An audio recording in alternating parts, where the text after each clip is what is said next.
జయశంకర్ భూపాలపల్లి జిల్లా రేగొండ మండలం తిరుమలగిరి గ్రామ శివారులో స్వయంభూ శ్రీ బుగులూరు వెంకటేశ్వర స్వామి జాతర 3వ రోజు కూడా అత్యంత భక్తి శ్రద్ధలతో కొనసాగుతుంది.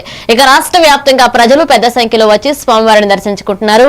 గుట్టలు చెట్లతో కూడిన ఆహ్లాదకరమైన ప్రకృతి వాతావరణంలో చిన్న పెద్ద తేడా లేకుండా భక్తులు తమ మొక్కులు చెల్లించుకుంటున్నారు. ఈ సందర్భంగా భక్తులు స్థానికులు మాట్లాడుతూ ఈ పుణ్యక్షేత్రాన్ని రాష్ట్ర ప్రభుత్వం పర్యాటక కేంద్రంగా తీర్చిదిద్దాలని విజ్ఞప్తి చేశారు. ప్రపంచ ప్రసిద్ధిగాంచిన పాండువల గుట్ట ఈ క్షేత్రానికి దగ్గరలోనే ఉన్నందున ఈ రెండు ప్రాంతాలను అనుసంధానం చేస్తూ నిత్యం ప్రజలు దర్శించుకునేలాగా మంచి వస్తువులు కల్పించాలని ప్రభుత్వానికి విన్నవించారు.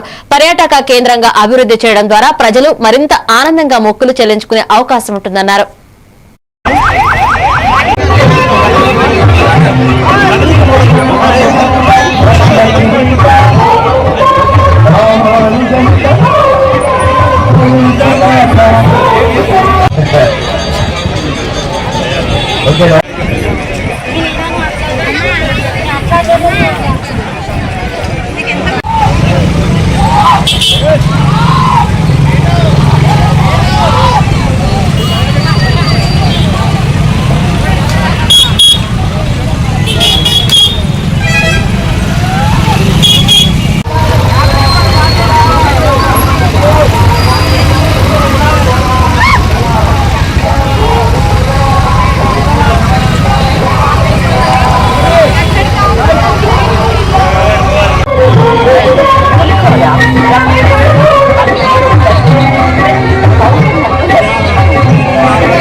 ములుగు జిల్లాలో చేపల ఉత్పత్తి